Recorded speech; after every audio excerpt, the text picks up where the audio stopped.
ကျွန်တော်တို့ရဲ့အတံမွေးဝမ်းကြောင်းလုပ်ငန်းဖြစ်တဲ့စပိန်ပြည်နယ်လုပ်ငန်းကမြို့လေကားမတိုင်နဲ့မလန်းမကန့်ရှိညောင်မင်းအိုကြီးတပင်အောက်မှာရှိပါတယ်။အဲ့ဒီညောင်မင်းအိုကြီးအောက်မှာကတော့ကျွန်တော်တို့နဲ့အတူ900ဆိုင်နဲ့ရှိနေပါတယ်။900ဆိုင်ပိုက်ရှင်ရဲ့နာမည်ကတော့ကိုကြီးစားလို့ခေါ်ပါတယ်။ဘာကြောင့်ကိုကြီးစားလို့ထူးထူးဆန်းဆန်းခေါ်ရတယ်လဲဆိုတော့အကြောင်းကတော့ရင်းနှီးလာပြီးတဲ့နောက်ပိုင်းမှာမေးကြည့်တဲ့အခါငယ်စဉ်အခါကသူ့လက်ထဲကမုံများကိုကြီးကံများကထိုးစား၍ကုံလီတွေရှိတာကြောင့်ကြီးစားလို့အမိပြောင်ခေါ်ရရမှာကြီးပြင်းလာသည့်တိုင်ငယ်နမဲအရင်ပြောက်ပြီးတော့ကိုကြီးစားဖြစ်သွားခဲ့ရတယ်လို့ဆိုပါတော့တယ်။ကိုကြီးစားနဲ့ကျွန်တော်တို့ကညောင်မင်းအိုကြီးရဲ့အောက်မှာအတူစီးပွားရှာပတ်ဖြစ်ပါတော့လေအသွင်တန်ယုံကြည်မှုကခြားနာကြတယ်ဗျ။ခြားနာခြင်းရဲ့အကြောင်းကတော့ညောင်မင်းအိုကြီးဖြစ်တယ်။ညောင်မင်းအိုကြီးရဲ့တက်တန်းကတော့နှစ်ပေါင်းမနေတော့လုံဘက်ကတော့လူကြီး3ယောက်စာပစိုးနှစ်ကွင်းကန်ရှိတယ်ဗျ။မူလာကညောင်မင်းကြီးရဲ့အောက်မှာကျွန်တော်အဖိုးကစပိန်ပြေဆိုင်ဖွင့်ခဲ့တယ်။အဲ့ဒါကလွန်ခဲ့တဲ့နှစ်ပေါင်းများစွာကအဖိုးကွယ်လွန်တဲ့အခါအဖေကဒီနေရာမှာအမွေဆက်ခံပြီးတော့ဆိုင်ဖွင့်လောက်ကင်ခဲ့တယ်။အခုတော့ကျွန်တော်အဖေမရှိတော့ဘူးလေ။အဖေကစားကျွန်တော်အဖေအမွေကိုဆက်ခံပြီးတော့အဲ့ဒီညောင်မင်းအိုကြီးရဲ့အောက်မှာစပိန်ပြေဆိုင်ကိုဖွင့်လိုက်တယ်။အဖေကလည်းသူ့မကွယ်လွန်ခင်ကတည်းကကျွန်တော်ကိုအဲ့ဒီနေရာမှာပဲစပိန်ကျွတ်ဖားလေးထိုးဟန်တေချင်းဂွေးချင်းအသစ်စင်ချင်းဆက်ချင်းပြင်စားတဲ့စပိန်စိုက်ကပြုပြင်ခြင်းဆိုင်ရာပညာရပ်အခြေခံများကိုလက်ထပ်သင်ကြားပေးခဲ့တယ်ဗျကျွန်တော်တို့မိသားစုကလည်းမနှဲလာဘူးဗျလူ6ယောက်ရှိတယ်ကျောင်းနေသူကတော့3ဦးရှိတယ်ဗျအလင်းမီအောင်အချိန်နဲ့အမျှအလုပ်ကိုစူးစမ်းလုပ်ရတယ်အဲ့ဒီမှာထူးခြားတာကတော့အဖေရဲ့အပြစ်မှုပဲဖြစ်တယ်ဗျအဖေနဲ့ကျွန်တော်ကတော့နန်းနက်မိုးလင်းတာနဲ့စပိန်ပြင်ကရိယာထဲတဲ့တစ်တာကိုထမ်းပြီးတော့အဲ့ဒီညောင်မင်းကြီးအောက်ကိုရောက်လာခဲ့ကြတယ်။ရောက်လာတာနဲ့အဖေကညောင်မင်းအောက်ရှိအမိုက်များအားလုံးကိုတမျက်စီးနဲ့လှည့်တယ်ဗျ။အမိုက်များကိုတင့်တဲ့နေရာမှာစုပုံနေပြီးလို့ရှိရင်ညောင်မင်းအိုမှာရှိတဲ့ကွန်းစင်ရုပ်ကစိုးစင်မှာပန်းရည်ကြံကတ်လူတယ်။အမွှေးတိုင်ထုံးတယ်ဗျ။ညဘက်ရောက်ရင်တော့စင်မီးတိုင်လူတယ်ပေါ့ဗျာ။အဲ့နောက်မှာညောင်မင်းစောက်ရုပ်ကစိုးတဲ့ပုဂ္ဂိုလ်ကိုရီမန်းအာယုံပြုပြီးတော့မြတ်တာပို့တယ်ဗျ။ဂုံတော်ကာထာများရွတ်တယ်အမြပေးဝေတယ်ဆိုရလို့ရှိရင်တော့အဲ့ဒီညောင်မင်းအိုကြီးမှာရုပ်ကစိုးရုပ်ထုလည်းမရှိပါဘူးပုံတော်ကားချက်လည်းမရှိပါဘူးညောင်မင်းအိုကြီးကတော့အချို့အကိုင်းများခြောက်ပြီးတော့နေတယ်ဗျကျိုးပဲနေတယ်တချို့ကတော့အကိုင်းအနှင်းငယ်များသာရွက်နုများကစိမ့်ဆူနေတယ်အရိပ်ဖွဲ့နေတယ်ဗျအဲ့ဒီညောင်မင်းအိုကြီးရဲ့ပင်စီမှာတော့ဟိုလူတီလူဟိုအိမ်ဒီအိမ်ကလာရောက်စွန့်ချိတ်ထားတယ်ဘောင်းတော်စားများနတ်အောင်ဆွဲဆိုင်များနတ်စင်အဟောင်းအပြက်များမြင်းဖြူရှင်နတ်ရုပ်အဟောင်းများစတာတို့ကဝန်းဖွဲ့နေကြတယ်အဲ့ဒီပစ္စည်းများကြပြုတ်နေလို့ရှိရင်နေရာတကျအဖေကပြန်ချိတ်ပေးလိရှိတယ်အဲ့လိုမျိုးအမှုကိစ္စပြီးတာနဲ့စပိန်စိုက်ကပြုပြင်ရန်လာအပ်သူများရဲ့ကိစ္စအဝါဝါကိုလုတ်ကင်ပေးတယ်ဗျအမေကနနက်7 နာရီထိုးလို့ရှိရင်ထမင်းကြိုက်လာဖို့တယ်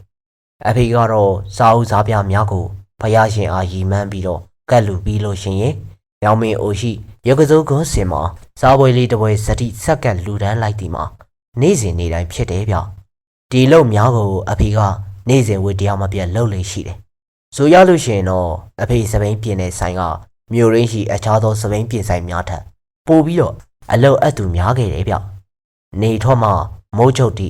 ကျွန်တော်တို့သားပါလက်မလဲအောင်လုပ်ရတယ်ဒီလိုဖြစ်ပြီးတော့ကျွန်တော်တို့မိသားစုအတွက်လုံလောက်တဲ့ဝင်ငွေကိုနေ့စဉ်ရရှိခဲ့တာပေါ့ဗျာတို့တို့ပြောရလို့ရှိရင်တော့အဖေကအသက်အရွယ်ကြီးပြီးတော့အိုမေးမဆွမ်းမနာမကျန်းဖြစ်တဲ့အခါမှာတော့အလုံးမနားခဲ့တော့တယ်စပိန်ပြင်ဆိုင်ကိုကျွန်တော်နဲ့ညီလေးတို့ကဦးစီးပြီးတော့လောက်ကင်ရတော့တယ်ဗျအဖေကတော့အိမ်မှာပဲဆေးကူပြီးတော့လဲနေရတာကများတယ်အဖေယောဂကနှစ်ပေါင်းများစွာတကုံကုံတကုတ်ကုတ်လောက်ခဲ့ရတဲ့တန်းတက်ကြီးနာဖြစ်တော်တယ်အဖေအဲ့ဒီလုပ်ငန်းရှိရာကိုမလာရောက်နိုင်၍ကျွန်တော်တို့ဦးစီးရတဲ့အခါအဖေကတနေ့စကားစံတစ်ခုကိုကျွန်တော်တို့ကိုပြောပြခဲ့တယ်ဗျလူကလေးဒီနေရာမှာမင်းအလုပ်ကိုဦးစီးလောက်ခိုင်းရင်ပထမဆုံးလောက်ကိုင်ရမယ့်အလုပ်ကညောင်မေအောက်ဝင်းကျင်ကိုတန်ရှင်းကြီးလုပ်ပါညောင်မေရုပ်ကစိုးအတွက်နေ့စဉ်ပန်းရည်ချမ်းစွန်းစိတ်မီတတိုင်းအမွှေးနှံ့တာပူဇော်လူတန်းပါနော်တာဘာဖြစ်လို့လဲအဖေဒီလိုကုသိုလ်ကောင်းမှုကုသိုလ်ဒါနကိုမင်းတို့အဖို့လက်ထက်ကလေးကနေ့စဉ်လုပ်ခဲ့တာ အဖေလက်ထက်အထီပဲဘာလို့လဲဆိုတော့ဒီညောင်မင်းမှာထူးစားစမ်းကြဲတဲ့ညောင်မင်းသောရုပ်ကစိုးရှိနေလို့ပဲအဖေမြင်ရလို့လားအဖေတို့ကိုမကြခဏအိမ်မက်ပေးလေးရှိတယ်တားရဲ့ကျွန်တော်တော့တခါမှမမြင်မှတ်ဘူးပါဘူးအဖေဟာအေးမင်းတို့ငါတို့ကိုသူကိုထင်တော့မပြဘူးပေါ့သားရဲ့ဒါပေမဲ့မဲဖို့လက်ထပ်မှသည်ငါလက်ထပ်တိုင်းမကြခဏအိမ်မက်မက်လေးရှိရဲ့ကွဘလို့ပေးတာလဲအဖေဟာမင်းတို့အဖိုးရောအဖေကရောသူ့ကိုရီမှန်းပြီးတော့နေ့စဉ်ညစဉ်ကုသိုလ်ဒါနာပြုတော့အိမ်မက်ထဲမှာပြောတယ်မင်းတို့ကိုငါဆောင်ရှောက်ပါမယ်တဲ့ဒါနနဲ့တီလာမြဲမြံကြတယ်မေတ္တာဘာဝနာရှိကြတယ်ပြီးတော့ကိုကျင်တရားထိမ့်သိမ့်ကြတယ်အဲ့ချိန်ကစပြီးတော့ဒီမြို့လေးမှာအဖေတို့မင်းတို့အဖိုးထက်တော်တဲ့စပိန်ပြေဆိုင်များရှိနေကြသည့်တိုင်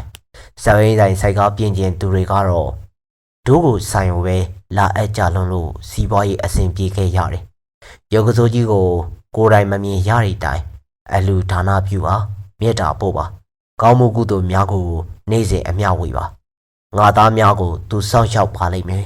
ဘာမှပန်းကြီးတာမဟုတ်ဘူးရှစ်ခုံးနေရလည်းမဟုတ်ဘူးကုသိုလ်ပြုနေရတာညောင်မင်းကြီးမှာယောဂမှုဆောင်ပုဂ္ဂိုလ်ဆိုတာရှိတယ်ကျန်ဝင်ထဲမှာလည်းကြားဘူးဖတ်ဘူးတယ်မဟုတ်လားရုပ်ကစိုးဘုံမစိုးတဲ့ကိုကောင်းရင်သူကောင်းလိမ့်မယ်ကိုဆိုရင်နေလို့မရအောင်ပြုတတ်တယ်တတိထားအဖေပြောတာမမေ့နဲ့တဲ့အဖေမာတဲ့အတိုင်းကျွန်တော်လည်းအဲ့ဒီအလုပ်ကိုဦးစီးလောက်ကန်ရတဲ့အချိန်မှစပြီးတော့စပိန်ပြင်ဆိုင်ကိုရောက်တာနဲ့ငကိုအဖေနဲ့လှုပ်စင်ကလုံနေကြအတိုင်းပဲယခုလေးစိတ်ပါလက်ပါညောင်မင်းအိုအောက်မှာအမိုက်တရိုက်ညောင်ရွက်များကိုလဲကျင်သိမ့်ဆဲတယ်ညောင်မင်းရှိရုပ်ကစိုးကိုးစင်မှာတောက်တော်ရီအမွှေးတိုင်းအောင်တပြေပန်းမေမြုပ်ပန်းလှူလဲတယ်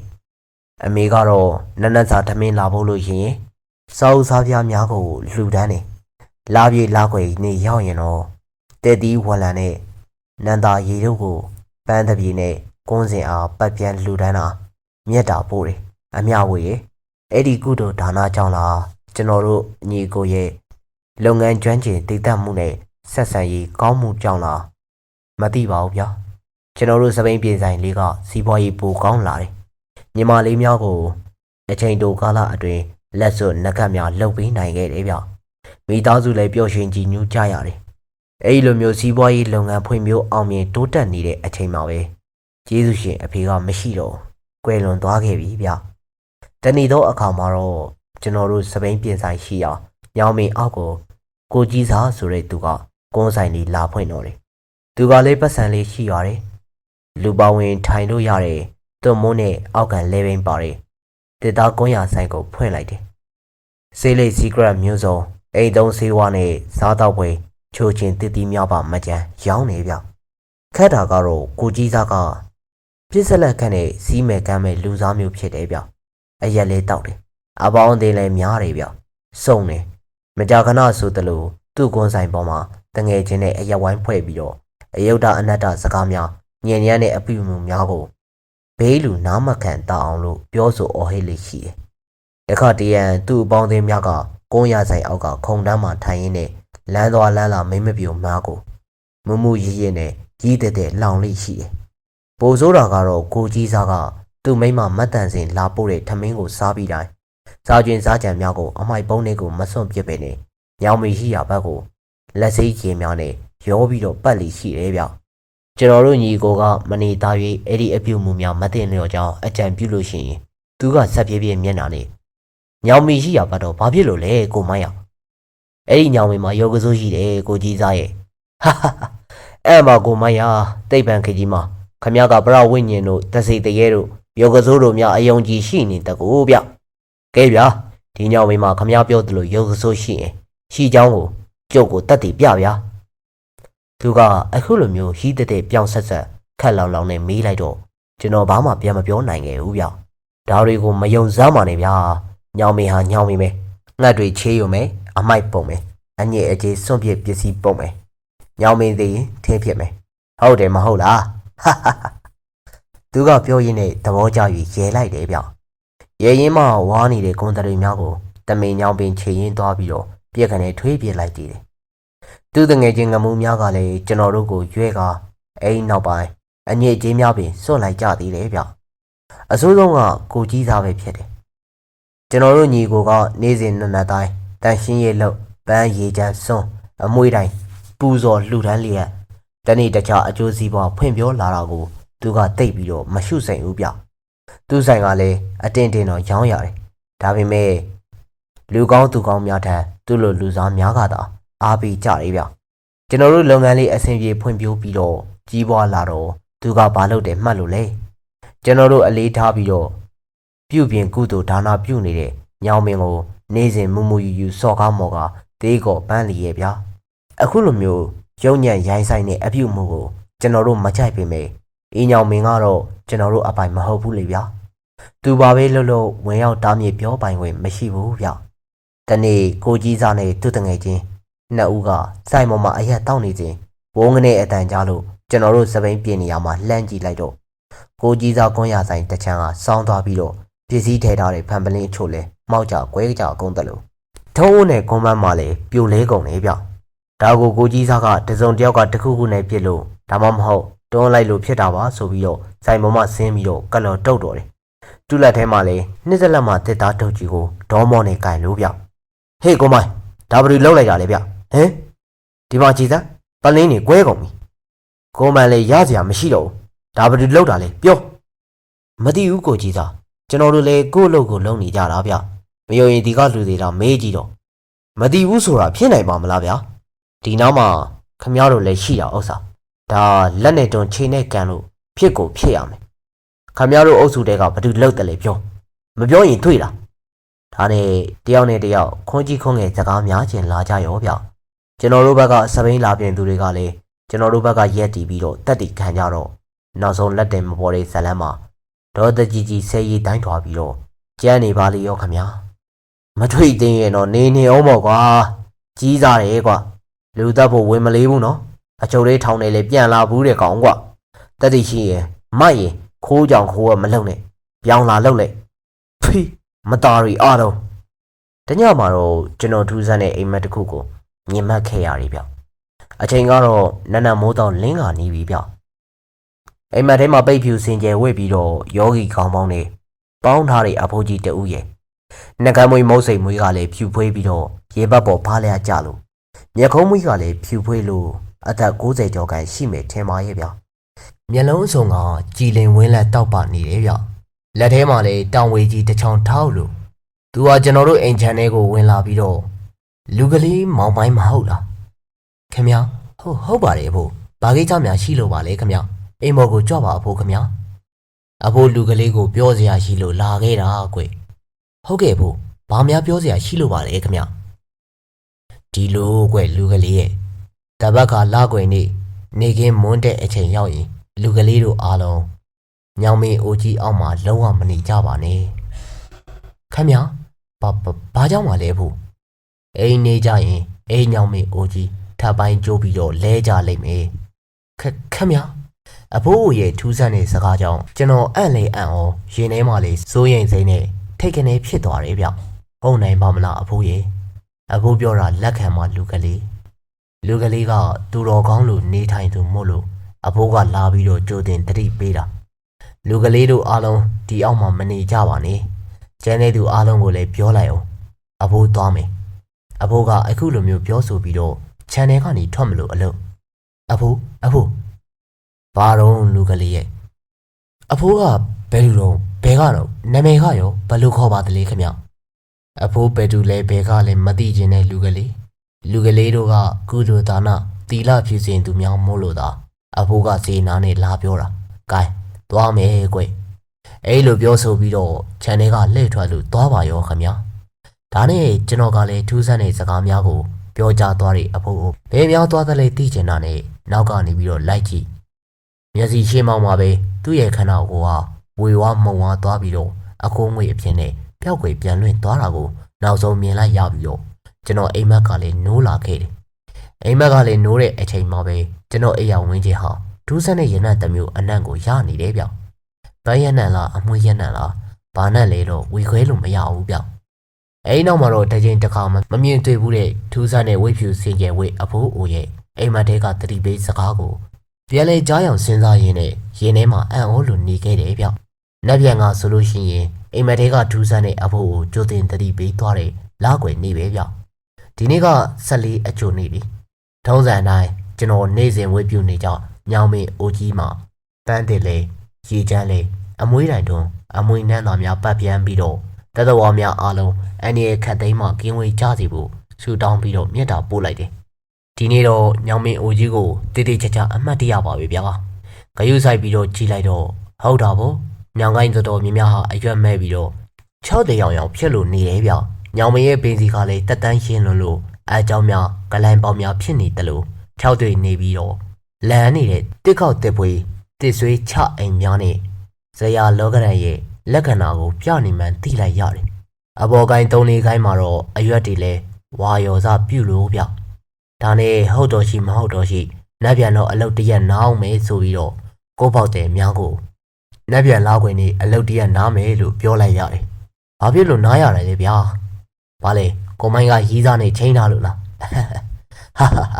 ရီးစားလဲမူးလို့ရှူစရာမရှိပါဘူးဗျာနတ်ပြန်လာခွင်နေမှာအဖေအတွက်ရီမှန်းပြီးတော့ဘုံကြီးစွန်ကတ်မလို့ပါဗျဒါဆိုလေကျုပ်တို့ပါဖိတ်လေဗျာအနေချင်းပါဗျာကိုလာမြင်ဦးရလာရင်တော့လာခဲ့ပေါ့ဗျာဒါနဲ့တဏီကုံလာသူမှန်သမျှကိုနတ်ပြန်အလုတ်တရနားမဲ့အကြောင်းပြောလိုက်ပြီးတော့ဟိုလူကိုကြီးစားကိုလေလိုရမယ်ရပြောမှကောင်းမယ်လို့တွေးလိုက်တယ်ကိုကြီးစားကအခုတလောကျွန်တော်တို့ညီကိုပေါ်တိတ်ပြီးတော့အမြင်မကြည်လင်ဘူးဗျဟုတ်ဒီပတ်ဒီစကားကိုမပြောဘူးကျွန်တော်တို့ကညောင်ပင်ရုပ်ကစိုးရှိတယ်လို့မှတ်ယူပြီးတော့ကုသိုလ်ကောင်းမှုနေ့စဉ်ပြုနေတာကိုလေသူကမျက်စိစပမွေစူးနေတဲ့လူတွေဗျာဒါပေမဲ့အိမ်မက်တဲကအဖိုးပြောသွားတဲ့အတိုင်းအခြားလူများကိုလည်းတတိပေးလိုက်ပါဆိုတဲ့အတိုင်း